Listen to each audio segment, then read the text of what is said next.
inspire, empower, grab your girls and soar a little higher.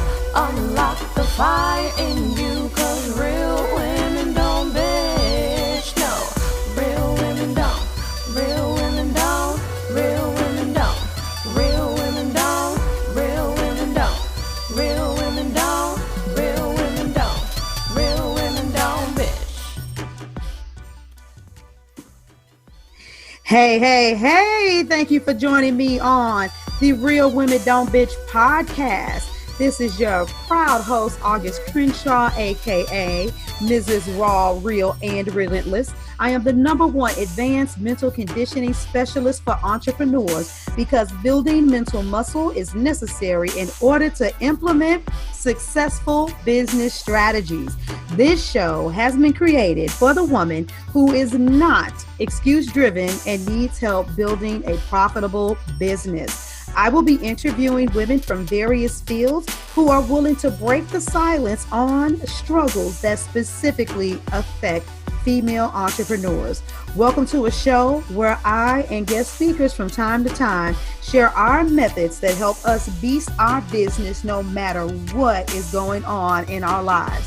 Whether you are an online or brick and mortar business owner, this show is for you. We will hit every angle, personal, professional, and spiritual. Why? Because on any given day, you get hit with shit from a scenario involving one, more, or perhaps all of the above. It all impacts you and your mindset towards your business. I have made it my personal mission to provide a space where we dive deep into the BS we face on a day-to-day basis. Hey ladies, all right, so how are you?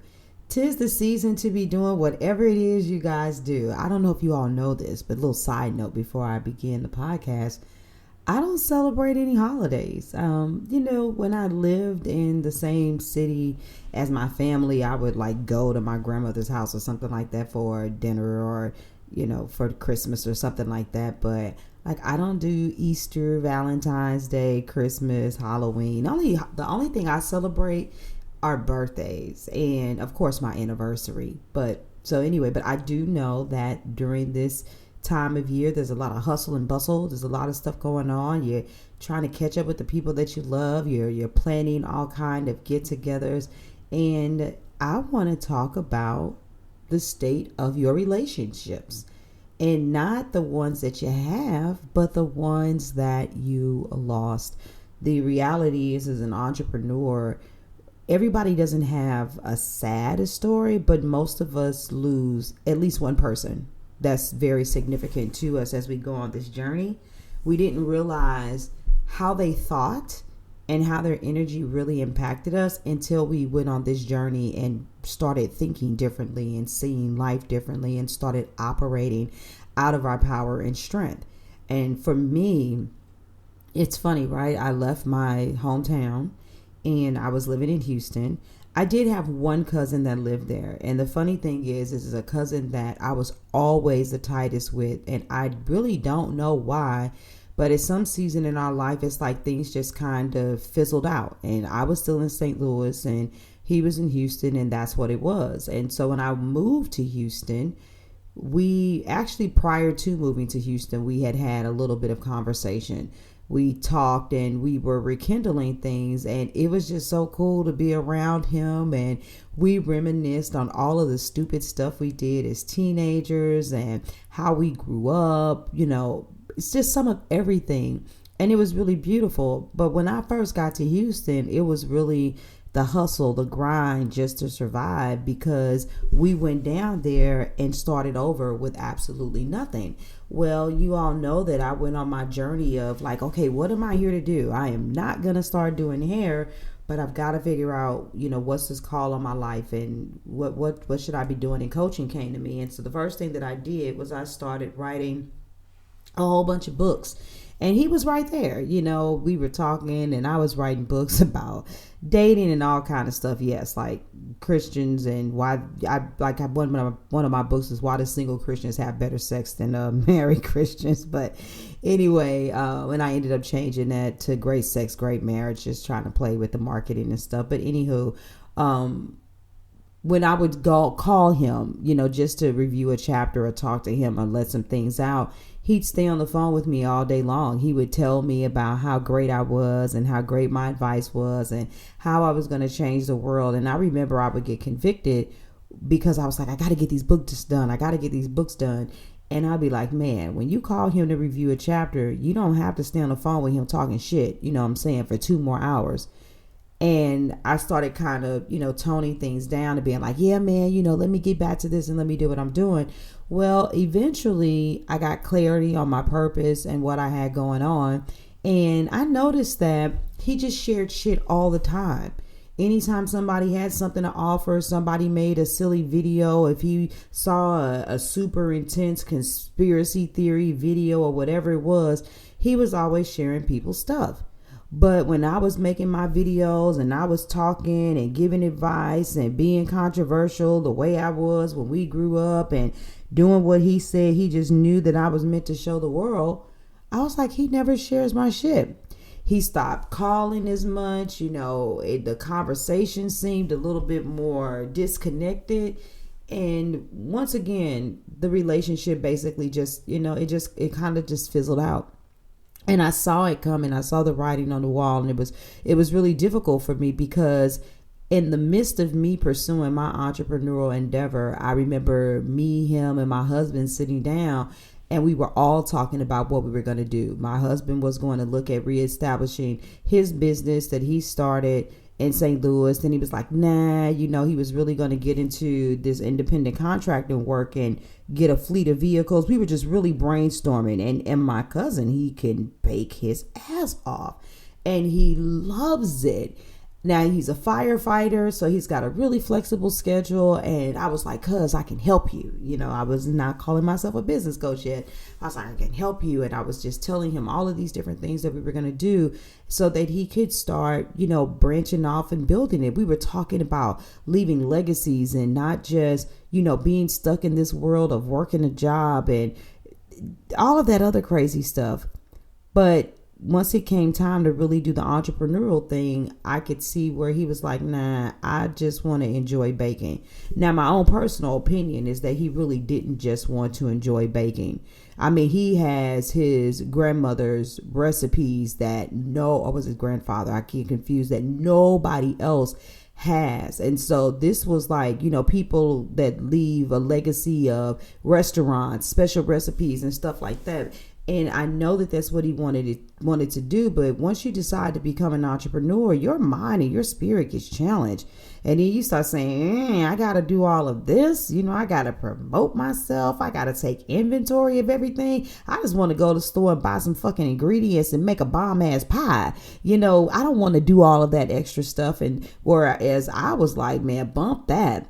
Whatever it takes, I'm leaving a legacy. I'm building $1 million empire, and I'm speaking big, and he was speaking big with me. But I know that all of the work that came behind it, he was like, this wasn't for him.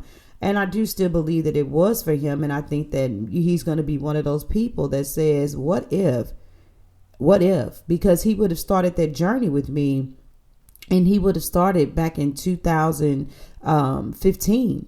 And imagine where he could be right now, considering the fact that he already did have, not a clientele, but people that were, just tapping in to get his shit. Then they were to the point that they were like, dude, I'm not taking this for free.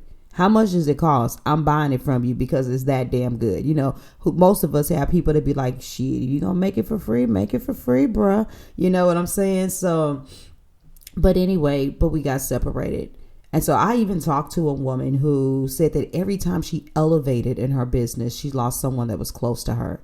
And just like with me, sometimes those people were the same people that were saying to her, girl, you going places. God gonna put you in rooms that you don't even believe you belong, but he gonna elevate you. But every time that she would go up a level, she would lose someone.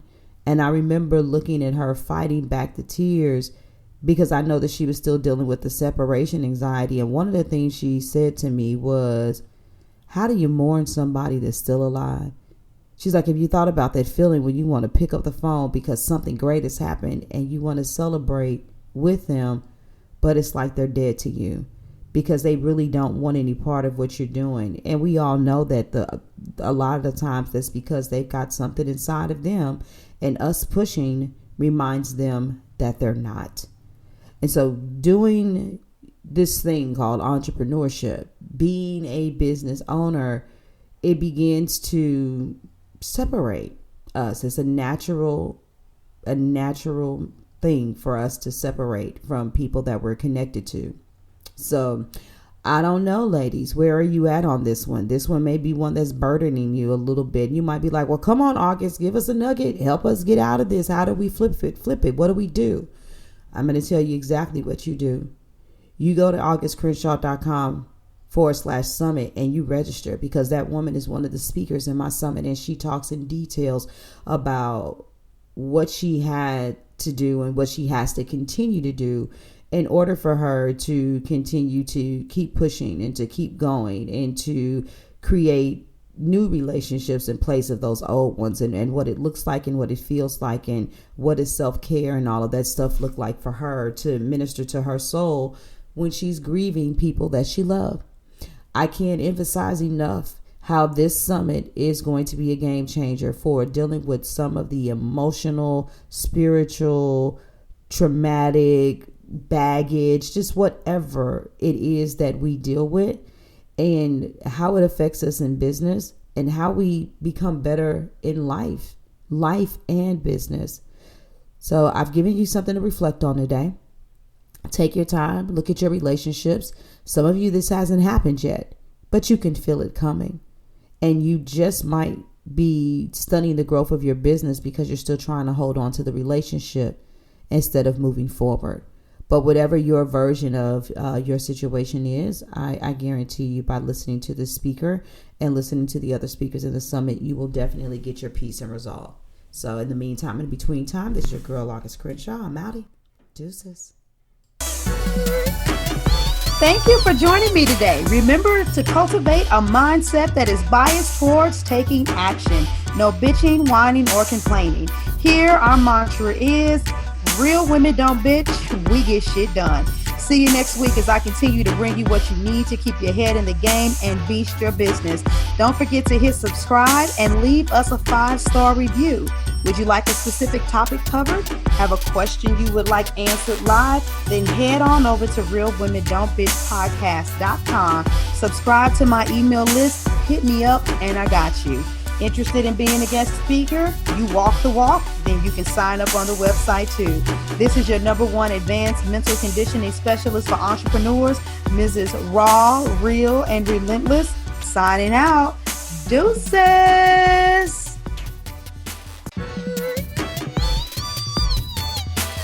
Inspire, empower, grab your girls and soar a little higher. Unlock the fire in